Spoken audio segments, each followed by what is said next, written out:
यही देख करके बार बार आपको समझाया जाता है, ए भाई चूक मत करो। किसी से वैर थोड़ी है, द्वेष थोड़ी है। कोई संत यदि आपसे बात करता है तो आपके ऊपर कृपा नहीं, क्यों बात करेगा? क्या लेना है? आपको लगता है हमारे द्वारा कुछ चलता है, हम कुछ है? नहीं नहीं, भ्रम मत करिए, कोई भ्रम मत करिए। आपके लिए वो आपसे बात करते हैं, आपके कल्याण के लिए आपसे बात करते हैं, आपके कल्याण के लिए वो आपको डांटते हैं, आपके कल्याण के लिए आपको दुलार करते हैं। दोनों बातें समझ लीजिए। जो लाडली लाल में चित्त लगाए हुए हैं उनको कहीं किसी सुख की आकांक्षा नहीं। सच्चाई से समझ लीजिए। अगर वो सुख का कहीं खेल खेलते तुम्हें नजर आ रहे हैं, वो तुम्हारे लिए, तुम्हें दुलार कर रहे हैं, निकल चलो। तुम्हें डांट रहे हैं, निकल चलो। तुम्हें प्यार कर रहे हैं, निकल चलो। तुम्हारे मन को अपने प्यार में फांस करके श्री जी के चरणों में समर्पित कर देना, यही काम है। ये सब संतों का यही कार्य, तुम्हारे संसार के प्यार में फैले हुए मन को समेटकर अपनी वाणी, अपने प्यार के बल से उसे प्रियालाल के चरणों में समर्पित कर देना। पर आपके अंदर ये चाह हो जाएगी, तभी आप उस प्यार को समेटने में सहयोग दे पाएंगे। मुझे अब इस ब्रह्मा के रचे हुए माया से मुक्त होना है। पर आप तो इन्हीं खिलौनों में राजी हैं, और जब इन खिलौनों से मन को हटाने की बात कही जाती है तो आपको बुरा लगता है। आपसे जिसे कहा जाता है कि अब आप ऐसे रहिए, मनोचिन्हारो नाय, तो आपको लगता है कि हमारे संबंधों में प्रहार कर रहे हैं। तुम्हारे संबंध जितने हैं इनका प्रहार पहले हो चुका है काल के द्वारा, तुम इनको नहीं रोक पाओगे। काल पहले ही काट चुका है सारे संबंध। बस तुम संबंध का राग लेकर के यहां से जाओगे, दुर्गति हो जाएगी। और संबंध को प्रियालाल के चरणों में समर्पित करके जाओगे तो सदगति हो जाएगी, अनुराग हो जाएगा। जो आसक्ति संसार के संबंधों में है, वही आसक्ति जब संत महापुरुषों से हो जाती तो मोक्ष का खुला हुआ द्वार, ये भगवान कपिल देव जी कहते हैं। आप अपना अधिकार अपने में मत रखिए, गुरुजनों को दे दीजिए। अब हमारे जीवन की बागडोर आपके हाथ में है, आप जिस दिशा में चाहें ले चलें। हमारा केवल आपकी आज्ञा पालन करना कर्तव्य। तो कह रहे कदापि चिन्मयादुपरि चेत स्पृहा रोहिणी। यदि तुम्हें इस चेतन अचेतन जगत से मुक्त होने की इच्छा जागृत हो गई है तो पहला, स्नेह का संबंध किसी से मत रखिए। स्नेह का संबंध केवल प्रियालाल से रखिए। वही स्नेह जो माता में, जो पिता में, जो भाई में, जो बंधु में, पत्नी में, पुत्र में, वही स्नेह प्रियालाल को चाहिए। आप और सब कुछ दो, भगवत प्राप्ति नहीं होगी। ये स्नेह दे दो तो भगवत प्राप्ति पक्की हो जाएगी। सबसे स्नेह करो श्यामा श्याम के संबंध से। हमारा स्नेह का संबंध श्यामा श्याम से, श्यामा श्याम के संबंध से स्नेह कोई फर्क नहीं पड़ेगा। पर आपको अभी ये कला नहीं आती है। आप जब तक एक बार समस्त संबंधों के स्नेह को बटोर कर प्रियालाल के चरणों में समर्पित नहीं कर देते, तब तक आपको लगेगा, वाणी से बोलोगे कि सब भगवत भाव से ही, लेकिन पूरा राग यही है, ये हमारे अमुक है, हमारे अमुक है। इसलिए इस रहस्य को समझो, पहले हटो, फिर जब वो राग अनुराग में बदल जाता है तो फिर पूरे विश्व से प्यार करो, कोई फर्क नहीं पड़ेगा। सब जीवन सो प्रीति रीति निवाहत आपनी, क्योंकि वो रीति जानता है। हमारी रीति श्यामा श्याम के संबंध से ही सबको मानना। एकांत की रति विधान करो, शब्दों को समझिए। एकांत की रति विधान करो, अर्थात हमारे हृदय देश में केवल इष्ट और गुरुदेव के सिवा किसी से प्रीति नहीं। पर बहुत इस बात से हम कमजोर हैं। कहीं न कहीं हम अपनी प्रीति, हमारा दोस्त है, हमारा मित्र है, हमारा रिश्ता है, हमारा संबंध है, तो श्री जी करुणा करके आपको लाई अपने संबंध पुष्ट करने के लिए, फिर भी आप अज्ञानवश उन्हीं संबंधों को पुष्ट करते हैं जिससे आपकी दुर्गति हो जाए। जो आपके अरे एक हिरन के बच्चा के संबंध ने एक जन्म नष्ट कर दिया, फिर और किसकी बात करें। इसलिए एकांत की रति विधान करो। एकांत की आपकी रति हो चुकी है, इसका परिचय आपके सामने भारी विपत्ति आई, मन केवल श्री जी में, भारी संपत्ति सुख संपदा केवल श्री जी में मन, यह है एकांत की रति। अब उसको कोई विचलित नहीं कर सकता। जहां विषयी जन रहते हैं, विषयी जन संभाषण करते हैं, उस स्थान में, उस भीड़ में, उन लोगों के बीच में अरुचि हो जाना। रतिम मदन मोहने विदधताम तदेकांतिकीम।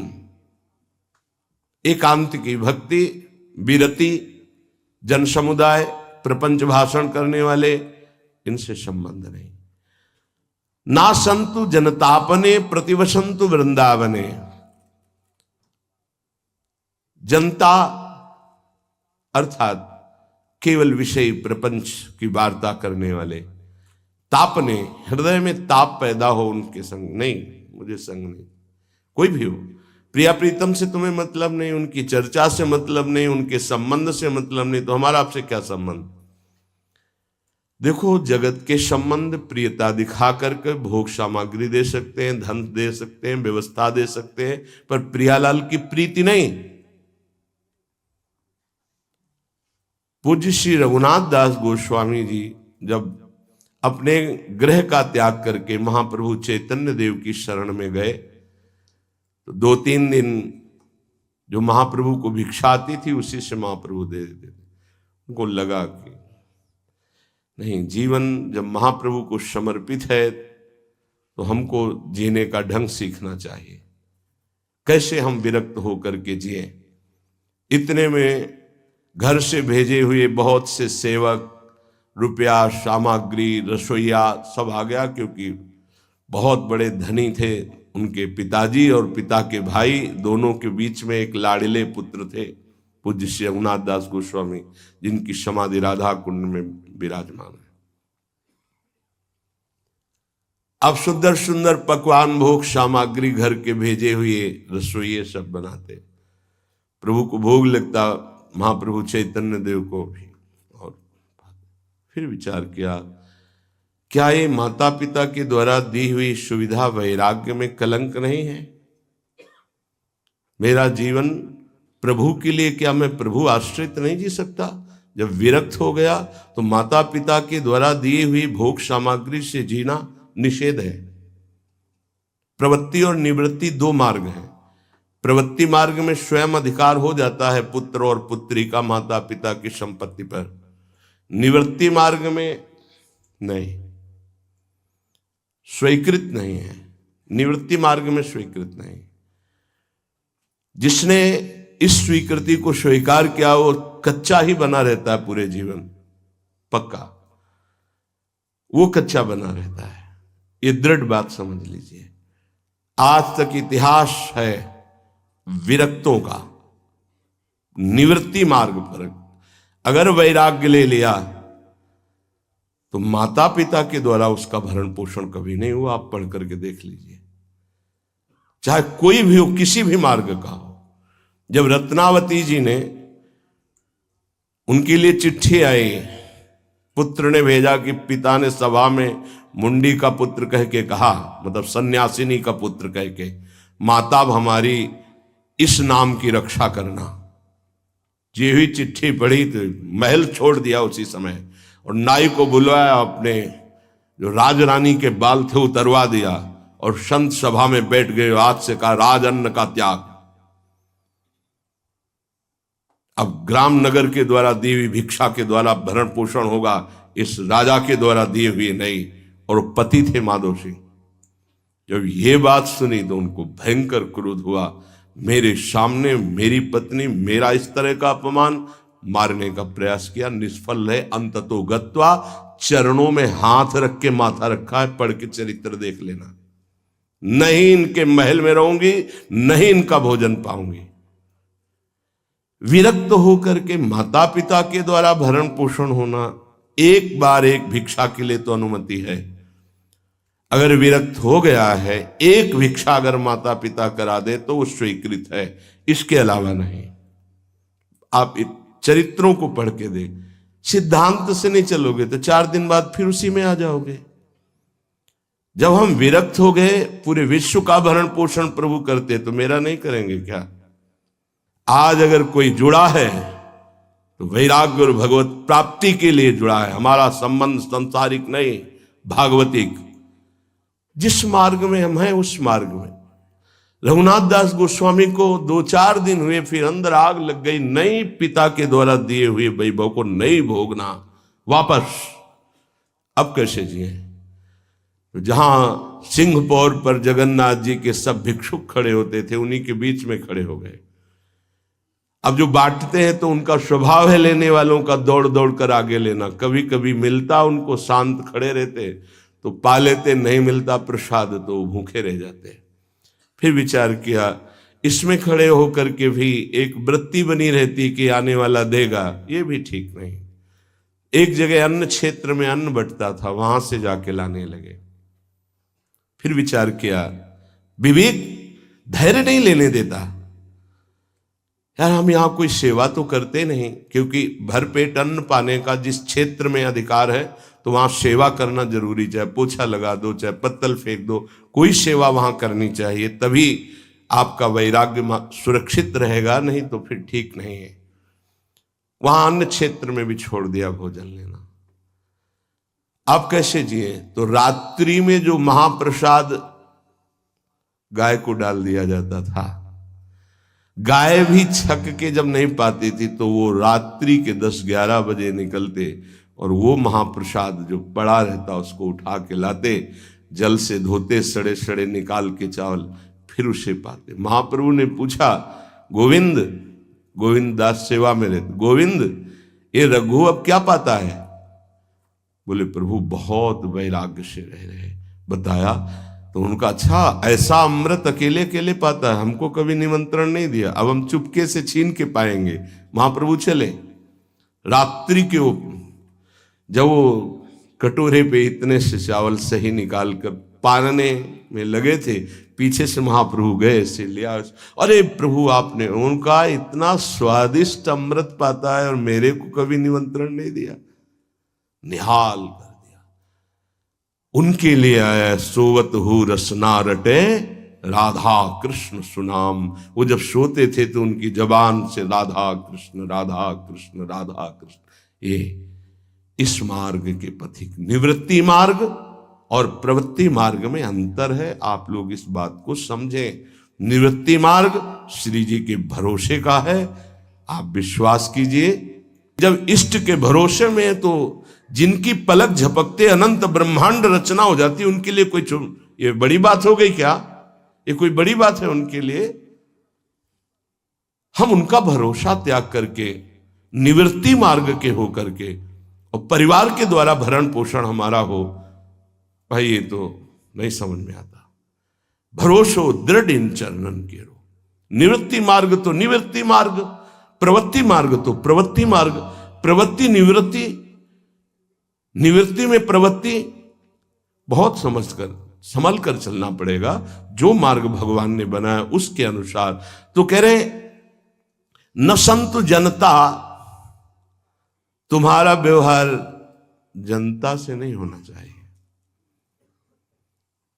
व्यवहार शून्य व्यवहार है, ध्यान रखना। दसियों हजार लोगों के दर्शन होते हैं, एक का भी परिचय नहीं है। हजारों लोगों से संभाषण है, एक भी हमारा मित्र नहीं है कि ये हमारा है, तुम लोग इसके साक्षी हो। ये हमारा बंदा है, एक भी नहीं।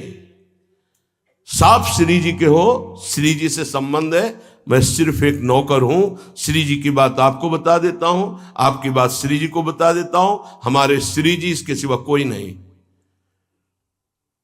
एकांत की रति, जनता से संबंध रहित, श्री जी के संबंध से सब जीवन सो प्रीति। श्री वृंदावन में वह चिदानंद रस को प्राप्त होता है। यह है रहनी। वृंदावन इह विधि बसे तज के सब अभिमान, तृणते नीचो आपको जाने सोई जान। ये समझ जाओ किस बात का आश्रय लिए हो। जिनको ब्रह्मांड रचने में सेकंड नहीं लगा है, वो हमारी प्रियाजू के अधीन है। हमको कुछ अपनी व्यवस्था के विषय में सोचना, मानो शरणागति के विषय में आपको अविश्वास, कलंक है ये बात। हे, बिल्कुल भरोसे पे हो जाओ, फिर सामने देखो क्या होता है। बिल्कुल भरोसे पे हो जाओ।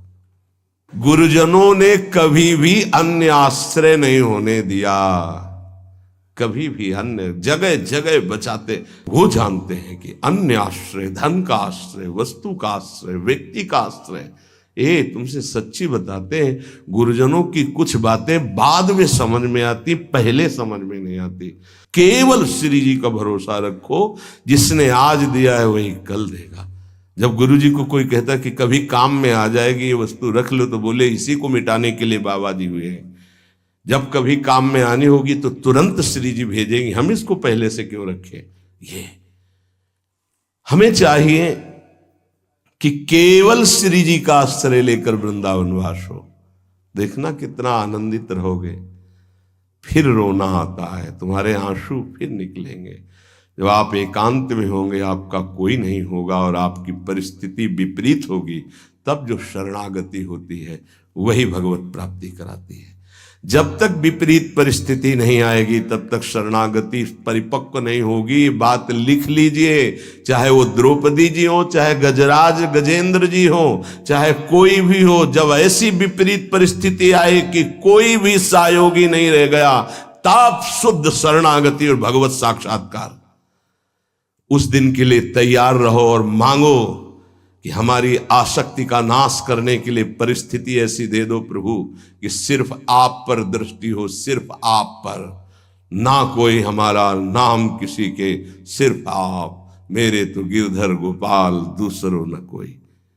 बात समझो, सत्संग की बात को समझो, परमार्थ की बात को समझो।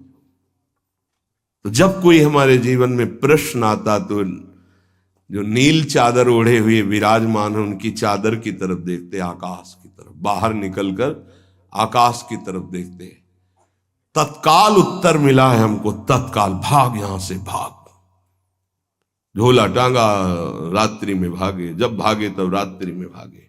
भागो भागो भागो, भागते भागते अब पायो परम विश्राम। अब वृंदावन, श्री वृंदावन विश्राम, सब सोहित निष्काम मत, श्री वृंदावन विश्राम।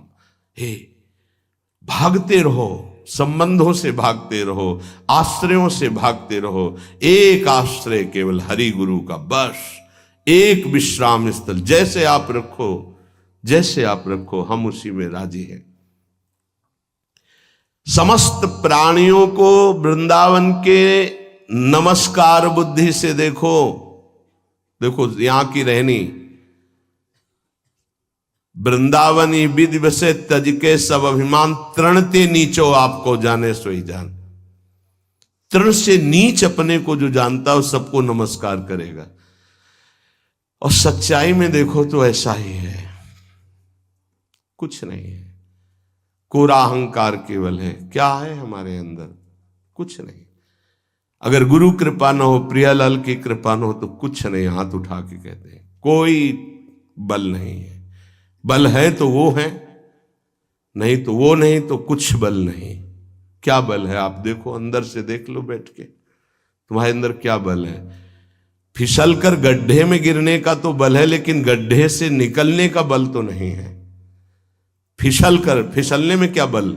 फिसल कर गिरने का तो है, लेकिन गिर के संभलने का बल, ये केवल गुरु का बल है, ये केवल इष्ट का बल है।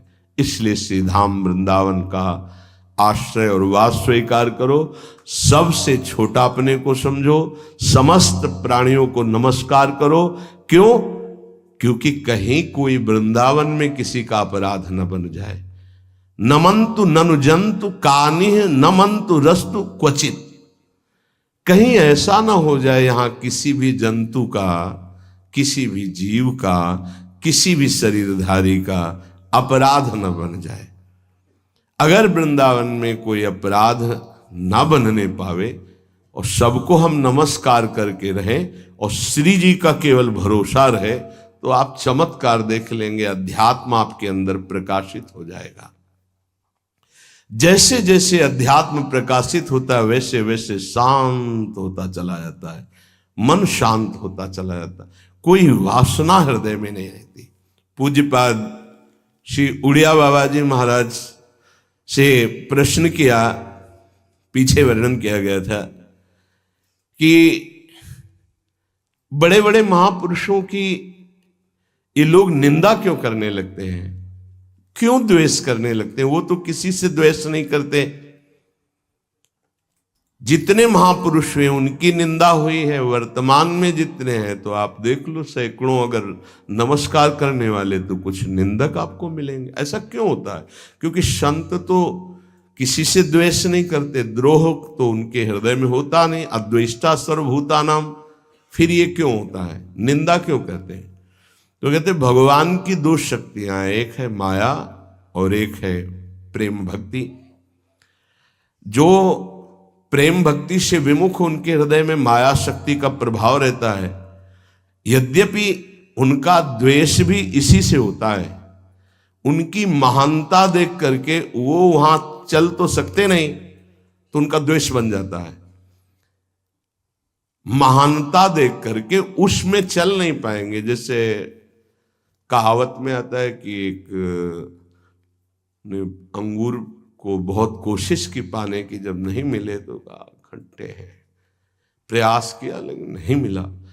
तो उनका प्रयास माया जनित है, तो प्रेम या भक्ति या सद्गुण या भगवद आश्रय नहीं धारण कर पाते, तो उनको द्रोह हो जाता है संतों से। आप नरसिंह मेहता जी का चरित्र देखिए, बड़े बड़े भक्तों का उन्हीं के गांव के लोग, उन्हीं के घर के परिवार के जनों ने ही द्रोह पैदा कर दिया। द्वेष, निंदा, मारने की चेष्टा, अपमान, ऐसे।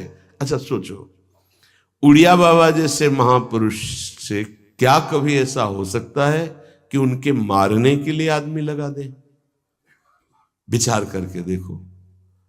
पैसा देकर भेजा गया था कि सत्संग में जाके नाक काट लो। वो आदमी चुपचाप चाकू लेकर के आया और प्रणाम के बहाने तो संतों के सामने कौन रोकता, तत्काल चाकू निकाली और जे भी मारा तो हाथ पकड़ते पकड़ते चावल भर नाक में चल, मतलब थोड़ा सा ऐसे खून निकलने लगा। ऐसे बाबा ने रोका, पकड़ा और गुफा में ले गए। आज भी गुफा नीचे जो बनी हुई, बैठे और गरम दूध चीनी डाल के मंगवाया, पिलाया और कहा धैर्य धारण करो, बिल्कुल डरो मत, तुम्हें कोई नहीं मारेगा, तुमने ऐसा क्यों किया? तो रो पड़ा संत कृपा देख के और कहा बाबा मुझे इतने 1000 रुपये देने की बात कही गई थी कि बाबा मैं गरीब आदमी हूँ, पैसे के लोभ से बुद्धि मारी गई। उन्होंने कहा बस तुम ऐसे नाक में चाकू मार देना ऐसा। बाबा ने कहा कोई बात नहीं, कहाँ से आए हो? बोले हाथरस के हैं।